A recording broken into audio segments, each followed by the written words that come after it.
Welcome to Moments with Maryon. I'm so delighted we're spending this time here today. We have a very inspiring show coming right up with two very special guests. Our first guest today is Callahan, and she's here to share with us her new book, 101 Rescue Puppies, one family story of fostering dogs, love, and trust. How much fun does that sound? Now, Kathy is a certified professional dog trainer, and she loves to coach people and their puppies into a great pack life. Her family has fostered 175 and counting rescue puppies amid their own furry pack. So let's welcome to the show, Kathy Callahan. Thank you so much for having me on. I appreciate it. What an honor it is to have you here and to talk about this book. So I've got to ask you, what inspired you to write this book? So, the truth is, it was honestly just too good not to share. The stuff that was happening in our house was too big, and I just needed to capture it. At first, I really kind of thought that I was just writing it for myself, for our family, really, just to make sure we didn't forget. But then, what happens is when I post all of these rescue puppies who need homes up on Facebook and Instagram.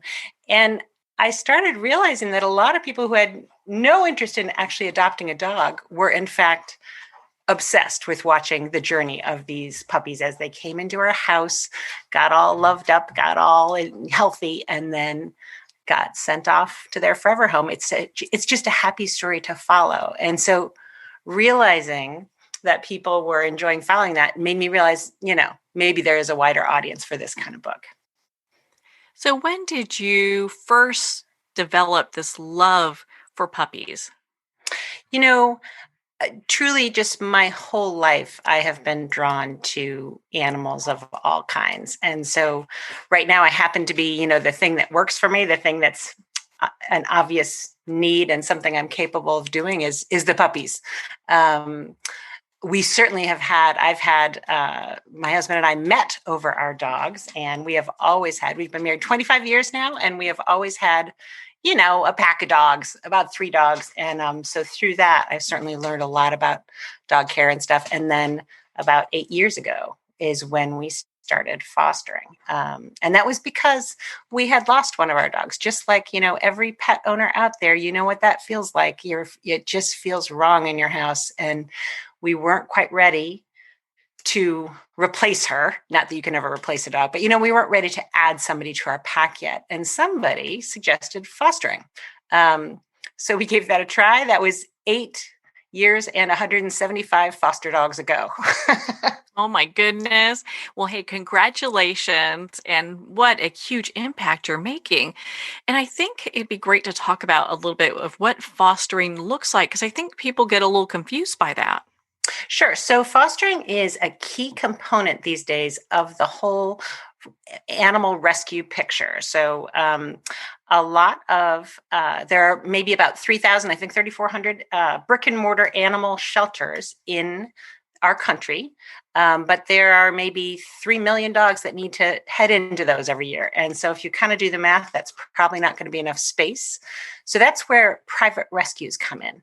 So private rescues will search through those overcrowded shelters that cannot possibly keep all those dogs, and they will pull them, is what they call it, and they'll take them to safety. So they will move them from perhaps a rural place where there really isn't a huge population looking to adopt, and they will relocate those dogs to a place where it's much more likely that they'll be able to find an adopter. So however, a lot of those private rescues don't have a place to put the dogs. They don't have the money for a brick and mortar place to house the dogs. So that's where people like me come in. So we offer up our homes for a while. It's a landing place. It's a place where we take in these dogs who are homeless, and we hang out with them until their people make themselves known in some way. And so we, sometimes there's work to do. Sometimes they are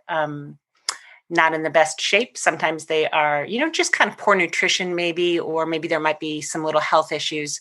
But most of the time they're perfectly fine. And so we just kind of pull them in, hang out with them, love them up, and wait around until we find the right match for them up here. So I'm outside of Washington, D.C., so that's a pretty highly populated area. So when I foster, there is no shortage of adopters near me. So that's it. People worry that if they're going to foster, they might end up with a dog that they kind of didn't mean to have for a very long time. And that just typically does not happen. Fostering for me tends to be probably an average about, 3 weeks or so, unless I take a litter, which I love having litters. And so that can be kind of a 2-month commitment. So if you take in a pregnant mom and she gives birth, and then the puppies aren't going to be adoptable till they're 8 weeks old. So that's a nice long stretch with one family.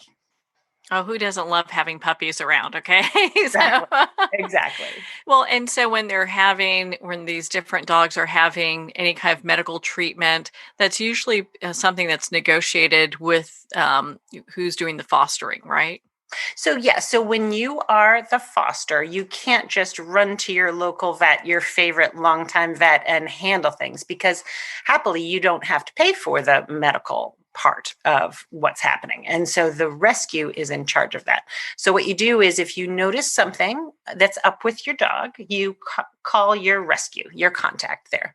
And often, in my case, it's stuff that our rescue, it's a nice big rescue called Homeward Trails Animal Rescue here. And they've got vet techs on staff and stuff. And we have, cabinets of antibiotics and dewormers and things like that for all the very typical things that dogs need. So if it's a kind of layer 1 medical issue, we can just handle it within the rescue. But if it is something that a vet needs to see, we've got maybe 5 partner vets around the area, and they will, then I just have to let them know that I need to make an appointment with one of those vets. And then all the billing goes through the rescue, and I never need to touch a dime for the medical stuff.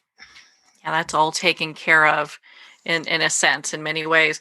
And what a loving thing to be able to do is, help dogs and puppies who need a place to be, that just need that little interim place before they have their forever home. I can't even tell you how lovely it feels to be part of this little circle of good, so it's just a little thing. It's not like I'm curing cancer. This is a very easy thing for that people can do. This is the thing. I think sometimes I get a lot of credit for doing, this nice thing for the world, but it's a delight for me. It's so much fun. Our family has so much fun doing it, and we're set up for it. So it's kind of nice to stumble on something that can kind of make the world better. And it's well within your skill set. It's well within your grasp. And you end up feeling it. Also not only is it fun for us to do, but we get to see the best in everybody. So it opens up this little window on the world where all of our friends and neighbors want to come over and help out, and they want to donate supplies, and they want to talk to their aunts and uncles and neighbors about somebody who might be a perfect home for these animals. And then the adopters come in, and they're so delighted. And it's just a lovely little window onto a lot of good in the world. And it just kind of shifts your perspective when you do it day to day. It's lovely. It really can be a perspective changer. Okay, so you started off, and there's something here I want to unpack. You talked about how, basically you're set up for this. So I understand that you've gone from fostering like a couple puppies to more than 100. How do you set yourself up for that many puppies, that many animals? So we don't do 100 at a time. Your confidence grows, so when we first started, we live in a house that has a nice big yard, and we have a couple dogs and a cat. And we've had, when we started, our kids were 12 and 15. And so our household has always been set up for pets because we have pets. But we started fostering and realized that our pack is wonderful with guests. So our own animals, it is gorgeous to see our own animals welcome these temporary guests, and they can communicate in 5 seconds flat. You're safe. It's good here. In a way that humans really can't communicate that quite as quickly to dogs. But dog to dog, that happens in a flash. And that's part of the reason we're so set up for this, is that we bring in dogs that might be feeling a little timid, a little bit uncertain, bring them into our house, and our own dogs just set the tone from the beginning. Come on, you're good. Come on, let's go out. Let's go play. That is lovely. We're also set up just because we have this, we have a rec room in the basement that actually has a door to the outside. And so that is a perfect place for litters. So it's a little bit separate from the rest of the house. So a nursing mom with young newborns who just kind of wants to have a little bit of privacy from everyone else is down in this cozy rec room that has a gas fireplace. And when she needs to come and go, there's a separate entrance. So all that makes it much more easy for us. I have to say, when we first had, 10 dogs in our house, that first litter, that seemed an extraordinary thing. Now it's just no big deal. This weekend, we got a new litter, and I have a mama right next to me and her 8 6-week-old pups. And now our whole family is so used to this. We all know the drill. We all know how to do it. And it's crazily low impact to have these extra 9 dogs in our house. You get better at it. Honestly, you just get better at it. You develop systems.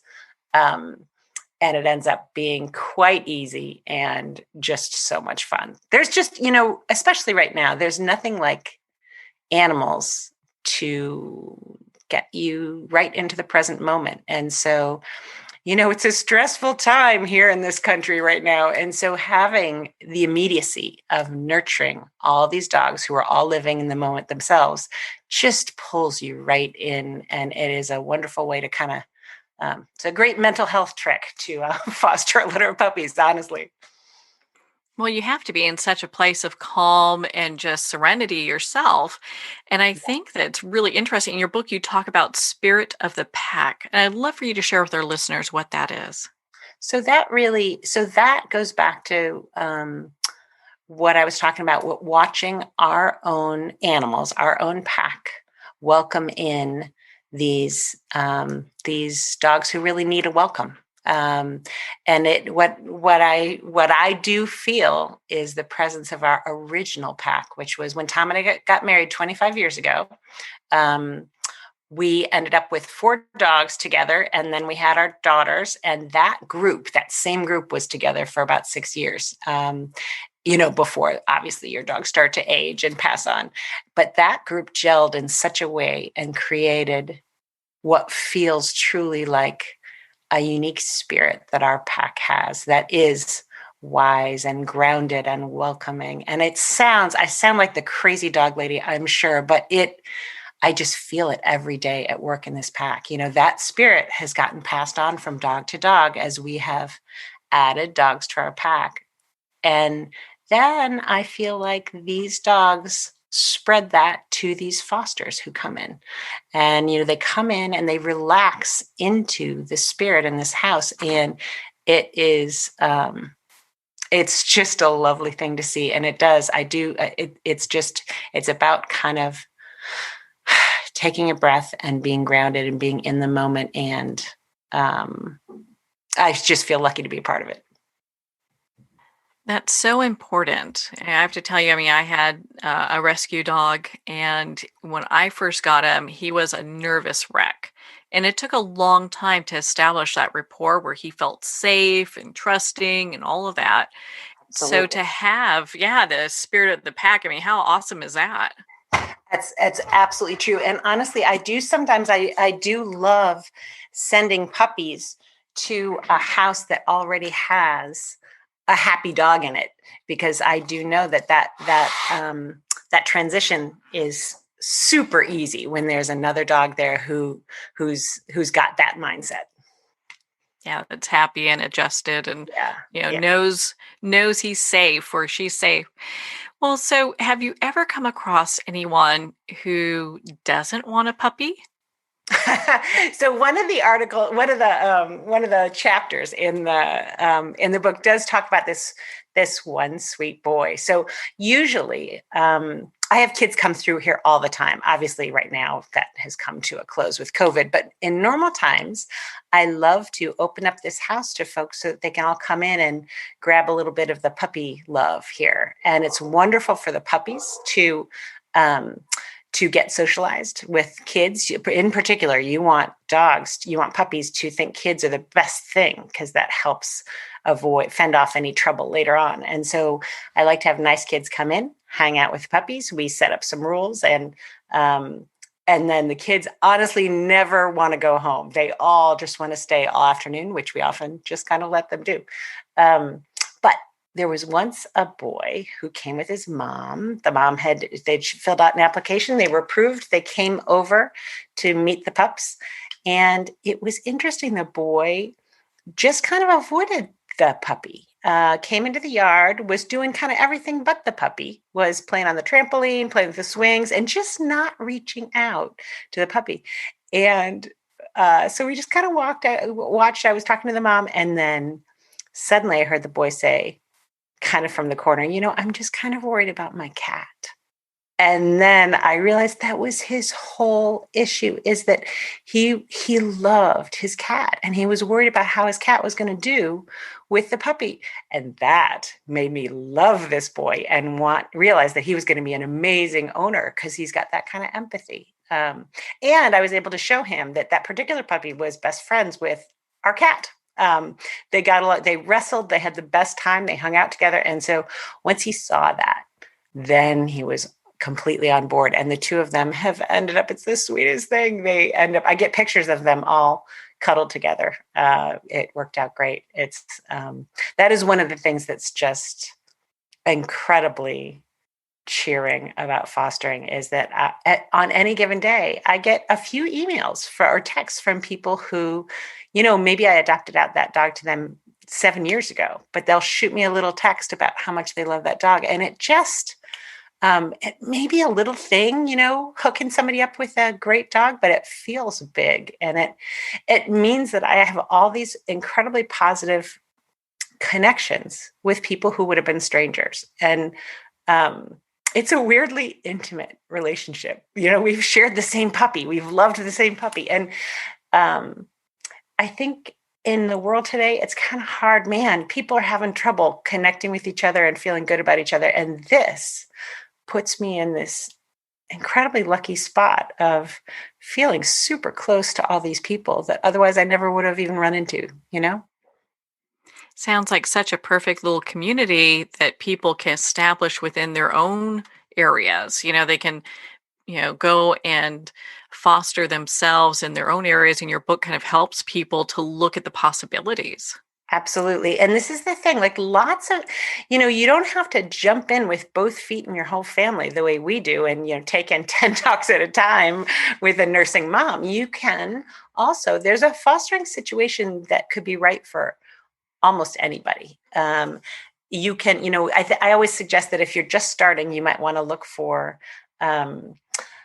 a dog that was given up because of some reason like allergies or something like that, but had been owned in a home before. And then you've got an adult dog who is already housebroken and past the chewing stage and all that kind of stuff, and who's just kind of ready to join your little house and hang out. And that can be easy and really fun. And also that kind of dog will get adopted quickly too.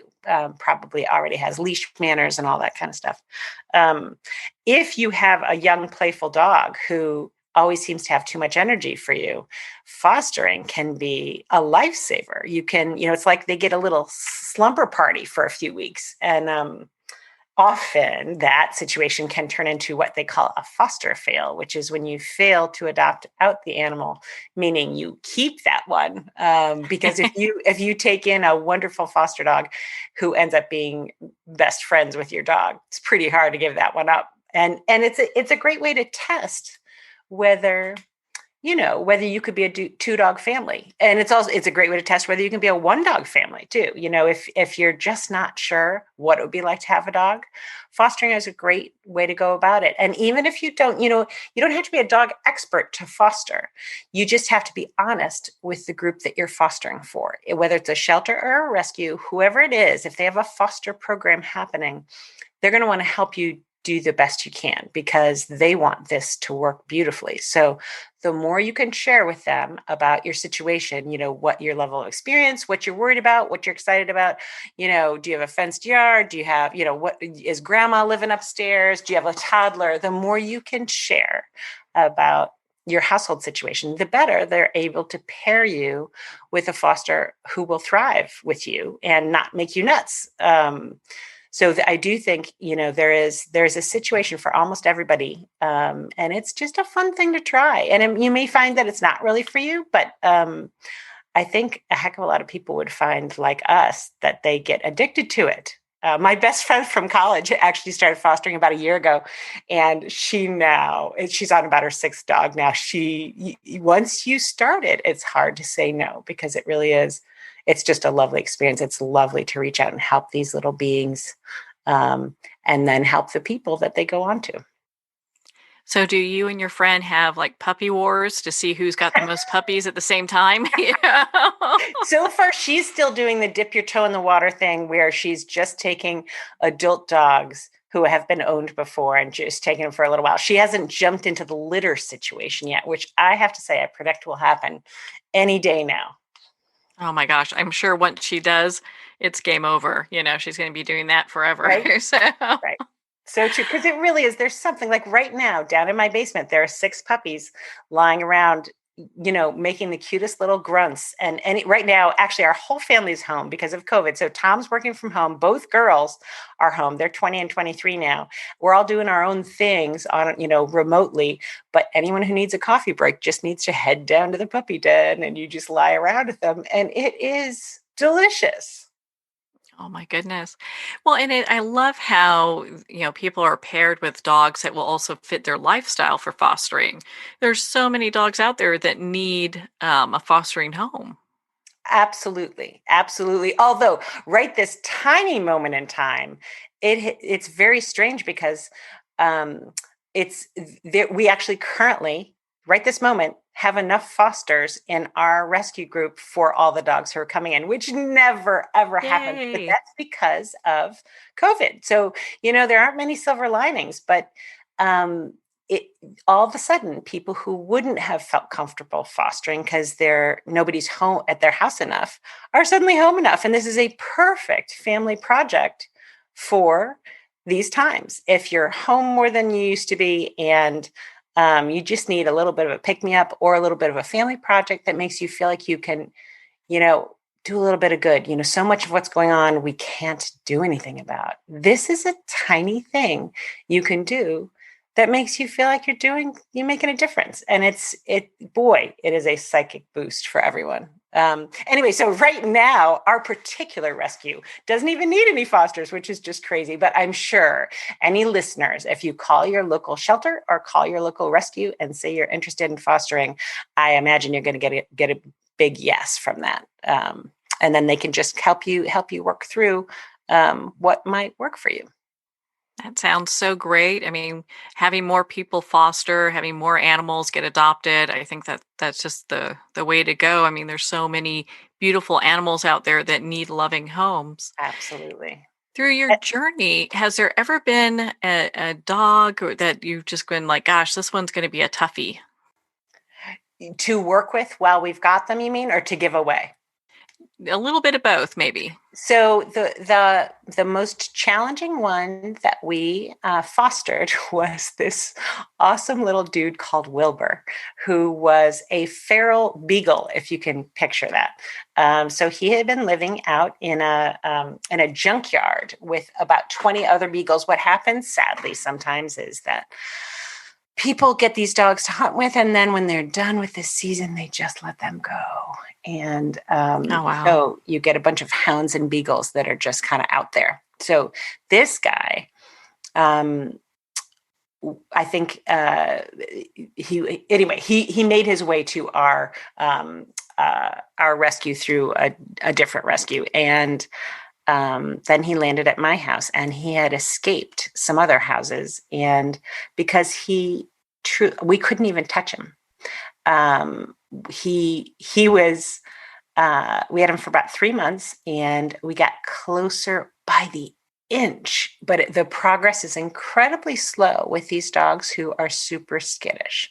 So you have to have a ton of patience, and you have to not force anything, and you have to use every trick you have to kind of make them feel comfortable with you. The thing is, the thrills are tiny but huge. Like, they would look small to other people, but when they happen in your house, it is a giant cause for celebration. The first time they ever actually take a treat from your hand, or the first time they jump on the couch while you're on it, that kind of thing is just so rewarding. So that was our most challenging behavior one. He is now super happy. When I see the pictures of him in his house, he's a normal dog now. He is, he's in their laps. He's jumping around. He's turned the corner 100%. But that's unusual. I do not usually get the ones that have that kind of behavioral difficulty. That one was the hardest one, but also it is the most delicious story. The turnaround is just huge. He was so darling the whole time, but he just would stay, he would stay 3 feet away and sit there looking at you with those big, beautiful eyes, but just wouldn't come. So when he did, it was so rewarding. He just wants to make sure he's safe and knows it's going to be okay. Poor Absolutely. little guy. Absolutely.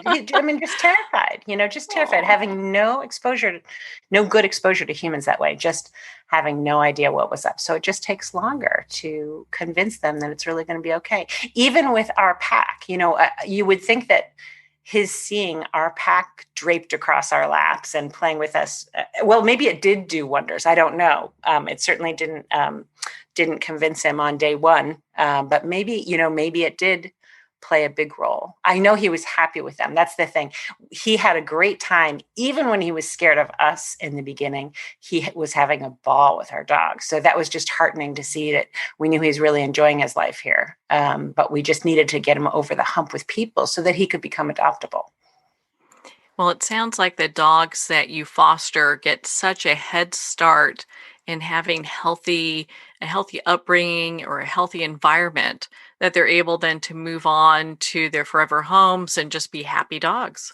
That's what we're hoping. I mean, what we're hoping is to give them the very best start possible. And then I love to stay in contact with folks. Actually, I'm a trainer now. Oh, I was not when we started fostering, but you get so interested in dog behavior when you do this. And then I found that all of my adopters, we'd be in contact, of course, and then they would shoot me little questions like, hey, he started doing this, or how can I stop him from doing this? And so I got in the habit of reading up, learning a lot, giving advice, and realizing that is super satisfying. So I have become a dog trainer. So now I am much more qualified to give those answers, because even if you give them the best start possible, there needs to be a lot of follow through on the other end. But the thing is, our rescue does such a good job finding lovely homes for these guys that it just turns out beautifully. That's so amazing. Yeah, it's such just a beautiful way of all that coming together, especially having the background that you do and fostering the dogs that get the best head start possible. My goodness, Kathy, I mean, we could talk for hours. That would be really easy. I'd love for you just to share with us, who 101 rescue puppies would be perfect for. So I do, I didn't write it for 2020, but it seems like it is it's perfect for anyone who needs a little bit of a lift right now. It is. First of all, it's easy to read. It's a bunch of beautiful pictures of puppies. So if you are a dog lover or a puppy lover, you're going to love it. It's also not too sad. A lot of the times I'm always worried about animal books. If I think it's going to be too sad, I just don't even want to read it. This is, of course, there are a few times that they're a little bit of a medical problem, but most of these stories work out just beautifully, and gorgeous pictures. And it's short chapters. You can pick it up. A lot of people are telling me that it's become their go-to family read at night book. So they read a chapter a night. So it's a short little chapter with pictures you can read with your kids, or you can just go cover to cover in an hour and a half and just feel like there's still good in the world. So that's kind of, I just feel happy for having this thing I can share, because fostering has given us such joy, such peace, such good. And I feel like reading the book gives you just a sliver of that. And I love the idea that people are shooting me texts saying, I feel so much better. I just finished your book. That just feels so nice. So it's a great gift book for anybody, a gift for a teacher, for a piano teacher, for your neighbor who's sad, for your kid who wishes he was in school and not just sitting in front of a screen. It's a nice pick-me-up for people. Well, Kathy, where can our listeners connect with you and learn more about your book and the work that you do? So I've got a website, www.puppypicks.com. That's PUPPYPICKS.com. So you can find everything you need on there. I've also got, right now, if you want to go on my face, pretty much whenever you tune into me, I'm going to have puppies around. And so you can follow the journey of them on Facebook or on Instagram. And you can find my Facebook and Instagram on my website. Well, Kathy, thank you so much for taking the time to be on the show with us here today. Thank you so much for having me. I really appreciate it, Maryon. Well, thank you, Kathy. It has been such an honor to spend this time with you and to talk about your new book, 101 Rescue Puppies, one family's story of fostering dogs, love, and trust. Again, if you'd like to connect with Kathy and learn more about her book, you can at puppypicks.com for more information. 101 Rescue Puppies is available at Amazon, Barnes & Noble, and New World Library. Make sure to drop by their website and check it out. And of course, it's available on Kindle. So you'll want to stay tuned for our next special guest, Maryon Stewart, who's here to share with us her new book, Manage Your Menopause Naturally.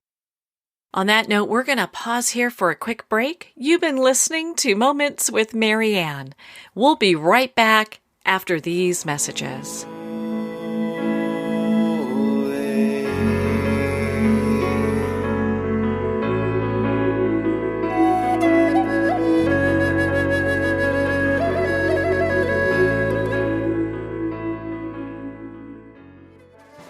Internationally recognized and award-winning author Judy Goodman works and teaches outside the box of limited thinking. Working with people from every walk of life, her goal is to empower you to be the best you can be, no matter what the challenge is. Born with the gift of seeing beyond our normal vision, she has an extraordinary gift of working with every challenge. Teaching beyond conventional wisdom, her work is described as life-changing. Visit judygoodman.com. That's judygoodman.com.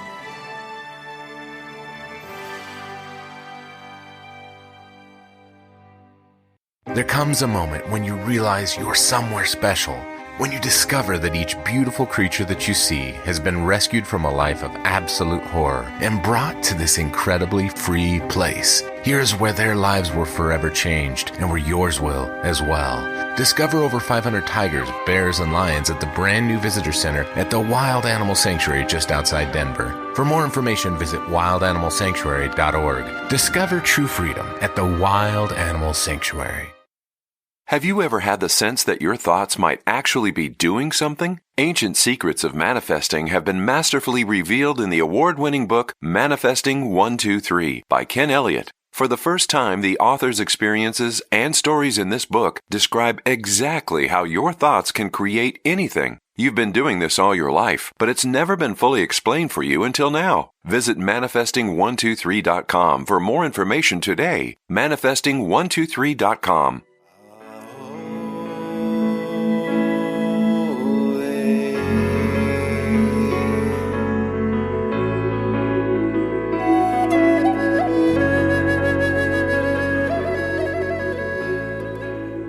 Welcome back to Moments with Maryann. We're here today with our next special guest, Maryon Stewart, and she's here to share with us her new book, Manage Your Menopause Naturally, the 6-week guide to calming hot flashes and night sweats, getting your sex drive back, sharpening your memory, and reclaiming well-being. So, Maryon is an author of 28 books on health and well-being. A world-renowned healthcare expert, she has helped tens of thousands of women around the world overcome PMS and menopause symptoms without using drugs or hormones. In 2018, she was awarded the British Empire Medal and was recognized as one of the 50 most inspirational women by the Daily Mail. So let's welcome to the show Maryon Stewart. Thank you. It's lovely to be here. What an honor it is to have you here, Maryon, to talk about this book. I just have to ask, what inspired you to write this book? Well, I've been helping women going through menopause for 28 years, and we use everything that is based on published medical research to take them from being in a really bad place to seeing a light at the end of the tunnel, coming out the end, feeling the best version of themselves. And to be honest, I am so fed up hearing from the surveys that we've done on thousands of women that they regard menopause as the end of life as they knew it. And it just doesn't have to be that way. And I feel there's a big sense of injustice. And so I'm wanting to make sure that everyone has adequate knowledge so they can help themselves to better health in the long term. Oh my gosh, I'm so glad that you say that. And you even start your book off with welcome to the second half of your life, which I think is so important because it's so right. Women think they hit menopause and all of a sudden we're less than, instead of this being a natural stage that all women go through.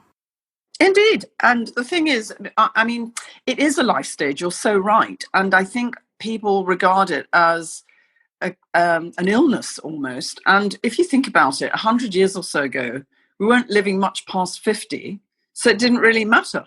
But for many of us, 40-something is just halfway, and so it matters a great deal. And we need to learn not just how to overcome our symptoms as we go through perimenopause and menopause, but we also need to learn how to future-proof our health for the long term so that we stand far less chance of getting things like dementia, osteoporosis, heart disease, diabetes, and so on, and we can stay well in the long term. Yes, there seems to be a push for women to get on all these pills and all these regimens that sometimes you're like, wow, is this really helping? And I was so impressed with you have the 6-week natural menopause solution. I'd love for you to share that with our listeners.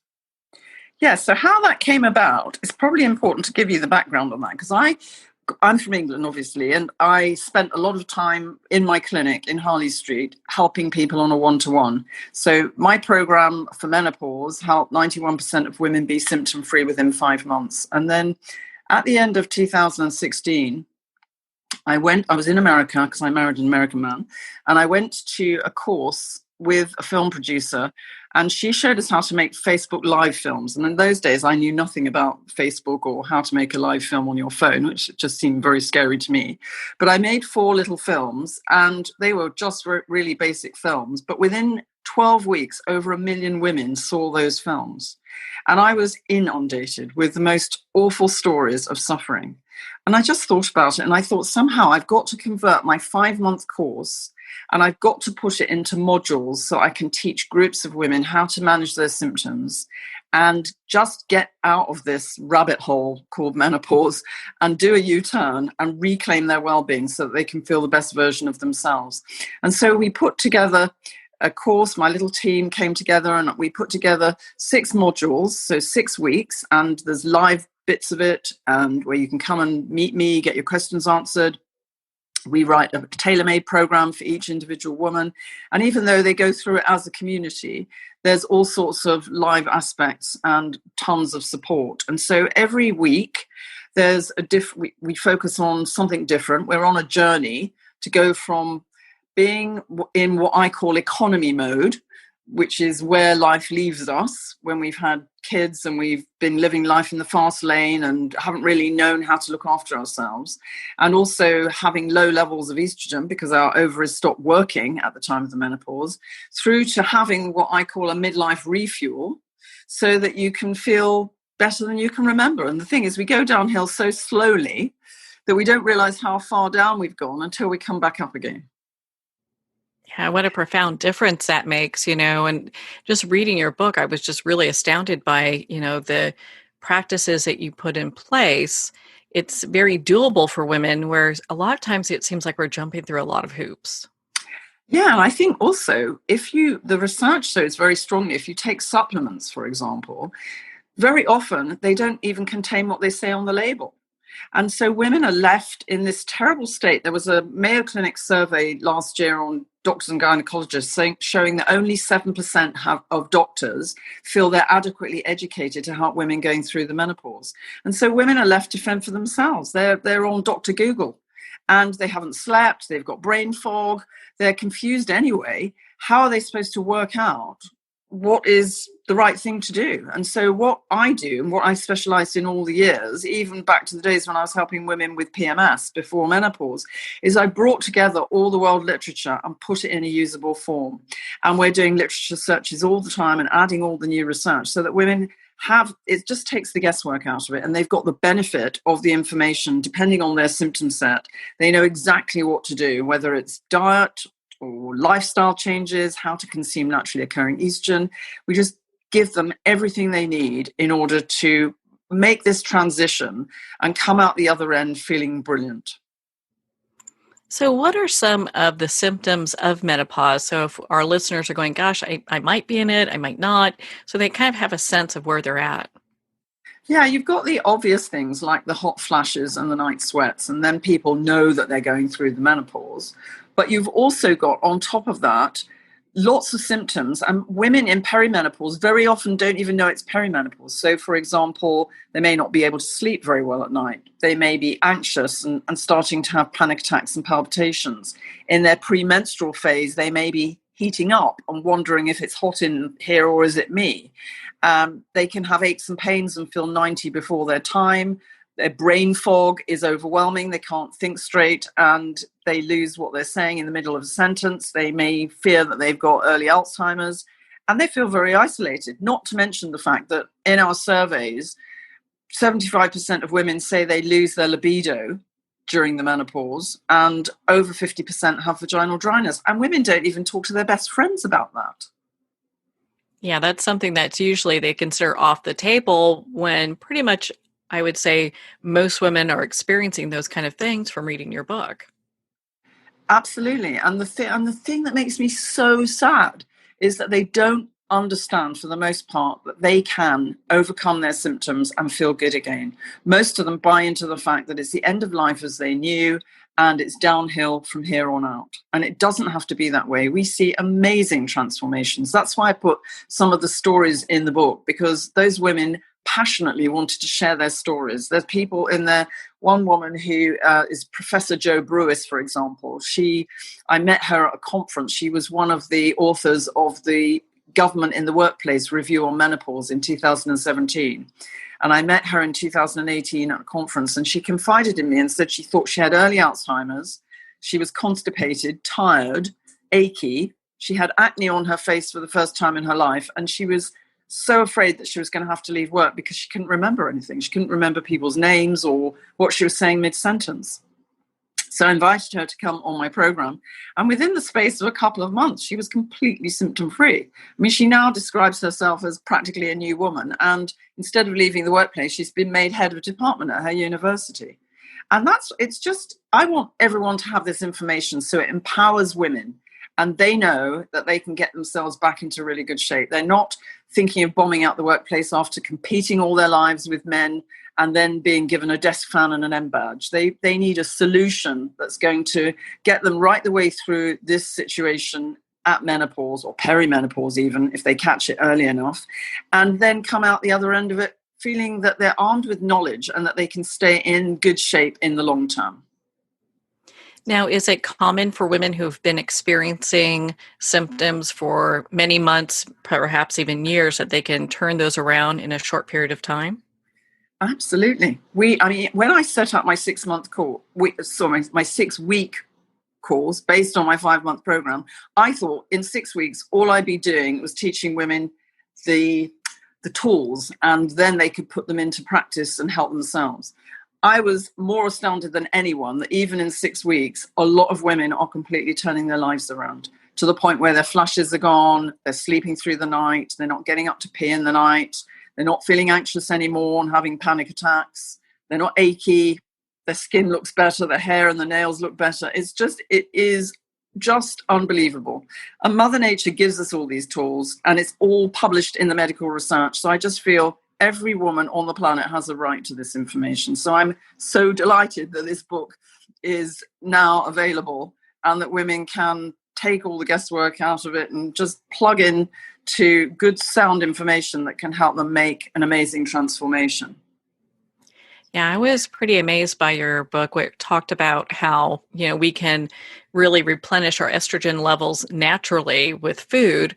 When a lot of times, you hear some, people are saying, hey, we need to take a pill for that. Well, you can do both. And we tend on the program, I do a combination of both because the estrogen receptor sites within the cells don't stay full for very long. So we teach women, and in the book I'm teaching women about how to consume naturally occurring estrogen little and often throughout the day so that they keep the receptor sites full. So they're doing that with food. And then at night we use a pill which has been through clinical research and is standardized and helps to keep the receptor sites full in the night so that you're not waking up with awful night sweats every hour.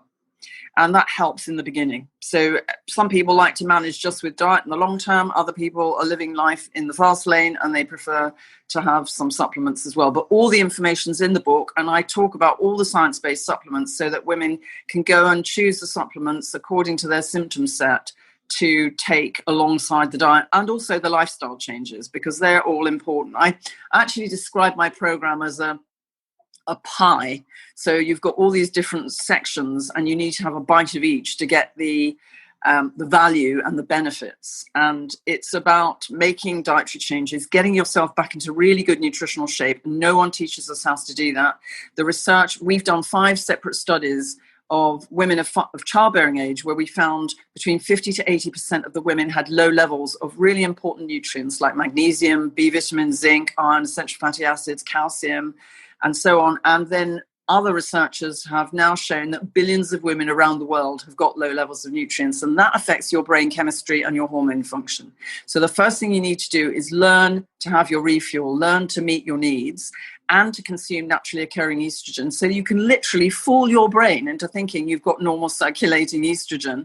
And those hot flashes, which are really just the brain trying to kickstart your ovaries back into function because it doesn't get the fact that they're not working anymore, just gives up. It doesn't really need to do that because it perceives that you've got normal circulating estrogen. And then we've got exercise, relaxation. There's all the different lifestyle things that help you not just with menopause, but help you feel better generally. They help you have better gut health, better brain health, more energy. It helps you to feel good again.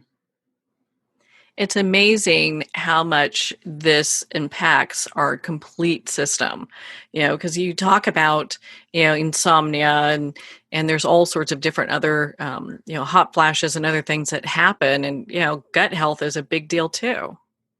Yes, in fact, our surveys show that over 50% of women are constipated at the time of the menopause, and that's something we don't really talk about either.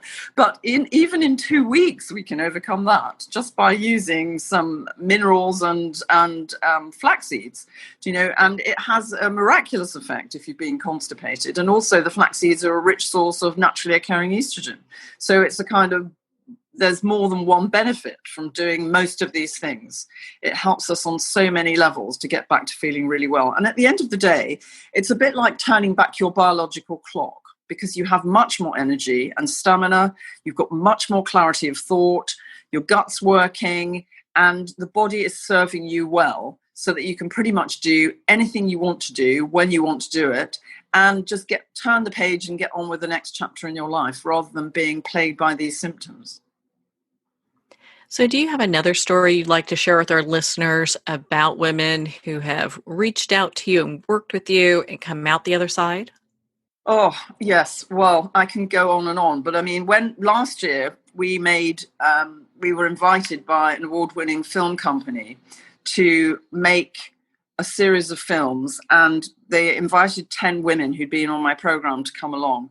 And honestly, when I heard them tell their stories, I'd forgotten how they were in the days when I first met them because I now know them as well women, but I actually sat and cried because they were talking about, there was one woman there who was a midwife who was talking about the fact that she was so depressed, she felt suicidal, and she'd been signed off work and had to leave the workplace because she couldn't function.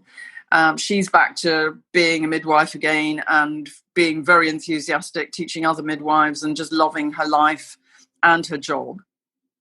And there were, people from all walks of life, women who've had to be executives in the workplace or run their own business, who felt that they couldn't function anymore and they were deeply embarrassed, to women who are housekeepers and thinking that they couldn't go to work anymore because they couldn't even remember what they were doing. This is just, this is something, menopause touches every woman. They reckon that 80% of women experience symptoms at the time of the perimenopause to menopause. Only 20% of women seem to get off scot-free. So we just, and even if you don't have symptoms, you need to learn how to meet your needs for the longer term, because we're living so much longer than we've lived before. We want to make sure that we've got strong bones and a healthy heart, and that our brain is working well and our memory is in good shape, that our joints are lubricated and we can do all the exercise we want to do. So there are just so many reasons, apart from your self-esteem, your waistline. So we find on our program, for example, women lose weight without dieting. So it's not about weight loss, it's about finding the right balance for your body. And whereas when you get to midlife, your metabolism slows down, so you tend to pile on all these extra pounds around the middle, particularly. So we can turn that back as well, so that you can get into your clothes and just feel like you did 10 or 20 years ago, and get on with life, loving your reflection in the mirror, as opposed to feeling that your self-esteem is in the bin. Do you know? And that's and it's such a big deal, because women give so much, in my experience, all through their lives. They put themselves last. They're usually last on their priority list. Certainly if you're anything like me, I had 4 kids, busy advisory service, and I wrote 27 other books apart from this one. I didn't really do a lot for myself because I didn't have time. And I think that we get to a certain point in our lives where that starts to have an impact on us. And we've got to take a little bit of time out to learn to have this refuel and learn to meet our needs, so that we can go through the transition and come out the other end feeling good again. And I think every single woman owes it to herself. And I'm sure their families and their partners will be supportive when they come to understand that mum isn't cranky and this isn't the way she's turned out, to have PMS every day of the month. It's when they know it's a transition, and that she's just needing a bit of support to learn how to get through it. Very often partners jump to it, and kids do too, to offer support so that they can get through it as a team. And we definitely encourage that.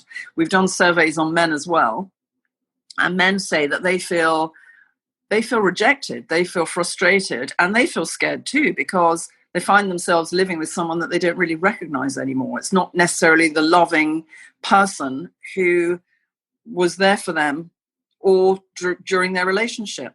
Because let's face it, if you get a hot flash every time you're touched, or if your vagina's so dry you don't want to go there, then you're going to be curled up on the edge of the bed hoping that he's not going to touch you, or she, or whatever. It's like you just don't really want to know. And so learning how to have this refuel reaches all the places. And in fact, the first study I ever read was published in the British Medical Journal on menopause.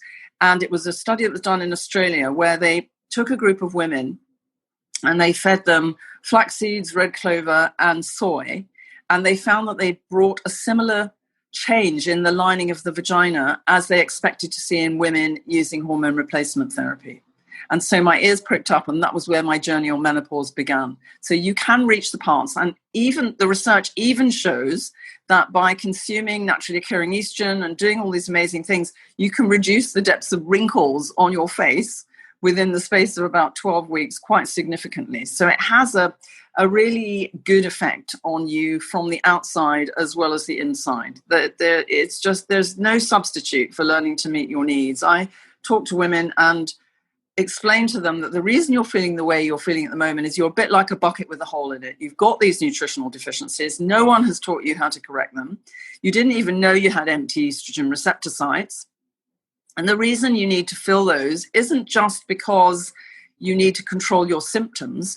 When you've got empty estrogen receptor sites, they're so hungry for estrogen, they'll even take environmental estrogen, which is we call xenoestrogens. They're that come from plastic and pesticides and toxic waste, and they are harmful. They can cause an increased incidence of breast cancer. So we want Mother Nature's estrogen in those receptor sites. And in fact, if you had a race between environmental estrogen, HRT, and Mother Nature's estrogen, Mother Nature's estrogen gets into the receptor site first and seals off the space so that you're protected. And so there are lots of really good reasons to be doing this. Apart from getting over your perimenopause and menopause symptoms, you're future-proofing your health and you're protecting yourself in the long term to keep yourself in the driving seat so that you can be the best version of yourself. You can, whether you're going to work or staying at home, or you have the good fortune to be a grandparent and you can get down and dirty with your little grandchildren. You can, instead of not being able to bend down or get up off the floor, you can go out to play with them and let your inner child out and have a great time. And that's what this is about, really. It's just empowering women to get back to feeling how they should be able to feel, even though their doctor isn't telling them and they're not learning about it anywhere else in their life. Well, I know you started off our discussion with one example, how this impacts the brain. What are some other research that you've uncovered during writing this book and your journey that you found to be very helpful with your process? Well, there's so many pieces of research, and I can talk about the bladder, for example. So this is, and again, new research showing that if you've got a shortage of vitamin D and magnesium, you're much more likely to have bladder issues.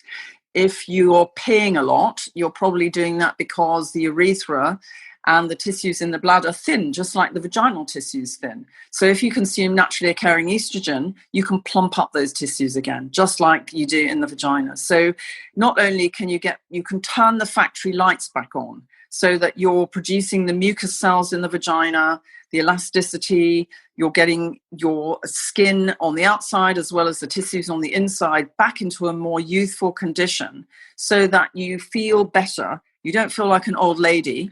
You feel like your younger self, and you can keep yourself in good shape because your ovaries are never going to function again once you reach menopause. And therefore, it's up to you if you want to learn how to meet your needs and put back what time and nature has taken out in terms of nutrient levels and top up your estrogen receptors with naturally occurring estrogen little and often throughout the day and evening. Obviously, that requires a bit of effort, but the payback is so amazing that most women, even after a few weeks, they see a light at the end of the tunnel and they are motivated big time because they feel so much better and they can show up being their usual energetic and happy self. A lot of women say they flatline, they can't experience joy anymore. They just don't recognize themselves. And that is so sad. It doesn't have to be like that. Do you also see women who have gone through hormone replacement therapy and decide, hey, you know what, I don't want to do the pellets anymore or the pills, and I want to try a more natural approach? Do you work with women like that? Yes, absolutely. And we do wean women off HRT. You shouldn't just suddenly come off HRT because you can get estrogen withdrawal symptoms. So we get them established on the program and then wean them off gradually. And even if women want to stay on HRT, they can. It's their choice. But HRT is never going to top up their nutrient levels. It's never going to help them in the way that getting the balance right in terms of nutrients in your body will. So you can do the two things together if you want to, but certainly in the 28 years I've been helping women, we've never needed to use HRT. We've had so many women through the program who've improved their bone mass, who have got better brain health, they get their memory back, they get their libido back, they don't feel anxious anymore, they've got energy, they can carry on exercising. There are just so many good things that can happen when you learn to meet your needs that women don't need to rely on HRT. And in fact, we did a survey on 1,100 women at the end of last year, and we found that this was in the UK, 37% of them were given antidepressants for menopause, and over 80% of them didn't feel it was appropriate. And 41% were given hormone replacement therapy, and 14% of them didn't want to take it because they were too scared. And of the ones who did, 61% came off because of adverse side effects. And then they were left with nothing. They were left with no help and no instructions. So I just feel that it's up to each individual woman to decide how she wants to go through her menopause journey. But the first thing she needs is knowledge. And once she's got that knowledge, she can make an informed choice. And our survey last year also showed that 90% of women want to know how to manage their menopause naturally. And why wouldn't they? You know, women want to help themselves. They don't particularly want to be, they don't necessarily want to take medication if they don't have to. And I think that's really important. And the payback is amazing. And obviously, unlike drugs and hormones and so on, there's no side effects to changing your diet and improving your lifestyle. Yeah, those are all benefits and pluses right there for sure. And to make longevity a great experience, you know, we're blessed with this. I mean, last weekend, my ex-mother-in-law was 100. Do you know, so many of us are blessed with these extra years. If we're crippled, there's no point. We just become a burden on everybody. And there's no reason for us to want to hang around. But if we feel well and we can still be productive, then there's every reason to be around, and you can have fun and embrace life and do all the things you want to do just after you learn to meet your needs. That's all you need to do. It's not a life sentence. It's a one-time thing that you need to do. And once you've done it, you're armed with that knowledge forever. It seems that, you know, when I talk with my girlfriends, the number one complaint that comes up is loss of sleep. And, you know, we're up a few times during the night and can't get to sleep. Is that something that you see commonly through, you know, when you talk with your clients? Oh, absolutely. They can't sleep because for so many reasons. One of them is the fact that they have got the hot flashes in the night. They've got the night sweats. So they've got these thermal surges that wake them up, making them feel really weird and anxious, and then suddenly very hot. So they have to throw all the bedclothes off and sometimes even get up and change. So that's one of the reasons why. But apart from that when you're short of nutrients, it's much more likely that you're going to feel anxious, have panic attacks, not be able to sleep properly. And there's so many tools that can help you have peaceful sleep again. And we find even within the space of 6 weeks, people are sleeping peacefully through the night. My assistant, Julie, who now is our consumer customer journey manager, when she came to work for me 3 years ago, she didn't even know she was perimenopausal. And she didn't tell me at her interview that she had brain fog, but she hadn't slept for more than 2 hours for 2 years in the night in a stretch. And she was on the very first program because she helped me put it together, the 6-week program. And within the space of that 6 weeks, she was sleeping completely through the night without waking up once. She said it was just the first time she did it, she couldn't believe it. And her brain fog went and she got back to feeling more energetic. These days, she does boxing and all sorts of things. She really enjoys her life, and certainly is a great asset to our team as a result of feeling really well. So there are so many paybacks, even for women. And if someone's listening to this and they haven't even gone into perimenopause is the 8 years leading up to menopause. But even if you're in your late 30s and early 40s, it's not too early to learn to meet your needs. I've certainly found that my PMS patients who I educated years ago, when it came to perimenopause and menopause, because they knew a lot about how to meet their needs, we only had to tweak what they were doing and they were on the path to managing their menopause. So the earlier you reach a point when you're in your mid-30s, about 35, when your bone mass is at its peak and your eggs then from that point on start to go downhill in number. And so even catching yourself as early as in your late 30s is a good idea if you want to stay in good shape in the long term. And it prevents so many awful things happening to you. You don't have to be one of the casualties that I see so many of in the course of my working day. I love how your book is just filled with all these great recipes. So women have an idea of like, how can I make things that are going to improve my life? You know, it's sometimes the recipes can be such a great thing to have when you're looking, gosh, you know, I want to improve what I'm eating. You've got them listed here. Yeah, we've got recipes, we've got meal plans, we've even got shopping lists. But I should also stress that for those people who don't like cooking or don't even know how to cook, there are also fast options. So you can go and get things that are already pre-prepared that fit within this program that will still help you to get symptom free. And if you do like cooking, yes, there are tons of recipes and menu plans that you can use. And it's even good for your partner as well, because if your partner happens to be a man, contrary to the belief that they may grow breasts having naturally occurring estrogen, Asian communities have been consuming these for so many years, and it helps to prevent things like prostate cancer, and also keeps men in the driving seat in terms of preventing heart disease, dementia, and lots of other things besides. So it's, you know, you don't have to make lots of different meals for yourself and the rest of the family. So is the 6-week program something that people can start at any time? Is there a time when they should be starting this? Yeah, they can start any time. And the actual, obviously in the book, I give all the information that we use in our 6-week program for people to use as a self-help manual. In terms of our actual 6-week program, they can start, they go to my website, maryonstewart.com, and sign up for the program. They can actually start that any time of the day or night. And then we have live sessions every week. They can book into those. They just come along to those and meet me and my team and get their questions answered. We write a program for them individually. People using the book can write their own program. They've got all the section at the back where they start to make notes as they go through the book of how to help themselves, what they should be doing in terms of what they should eat, what they should have for each meal, snacks, which supplements they should take, how to make the particular lifestyle changes that they intend to make. So they've got their program all in one place at the back of the book. And then they've got diaries so that they can score their symptoms on a scale of 0 to 3 so that they can track their progress. Obviously, if they're doing it with the book, they're doing it by themselves. If they come on our program, then they get our help as well. But it depends. I think people who suffer moderately or mildly can certainly manage by themselves, and people who are really having a bad time and are very confused and feeling pretty bad, then probably need some hands-on help as well. Well, I'm always one to join the group. So, I want to be part of the group that talks about what's going on and what's happening. I highly encourage our listeners to check out Manage Your Menopause Naturally.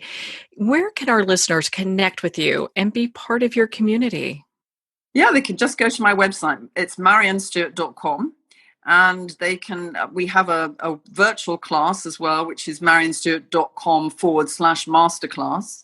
And they can come to that as well and get their questions answered and just come and be part of our family, come be part of our network, connect with other women. And I think that's a big part of it too, because women are often scared and feel very isolated going through this journey.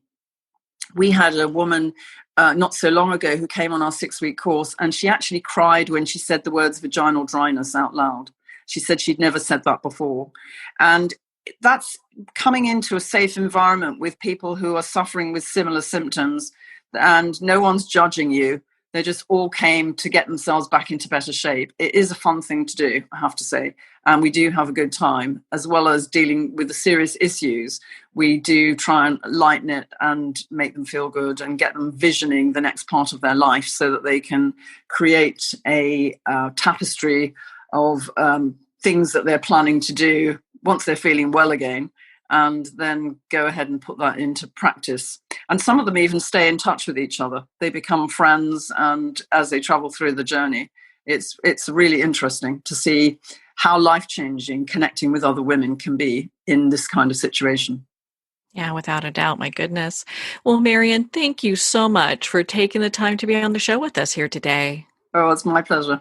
Absolute pleasure. Well, thank you, Maryon. It has been such an honor to spend this time with you and to talk about your new book, Manage Your Menopause Naturally. Manage Your Menopause Naturally is available at Amazon, Barnes & Noble, and all indie retailers, and also you can get it at New World Library. The book is also available on Kindle, so you can download and start reading today. Again, if you'd like to connect with Maryon, you can at maryonstewart.com for more information. Well, we're at the end of our time today. I would like to thank everyone for tuning in. You're listening to Moments with Maryann. And remember, make every moment count.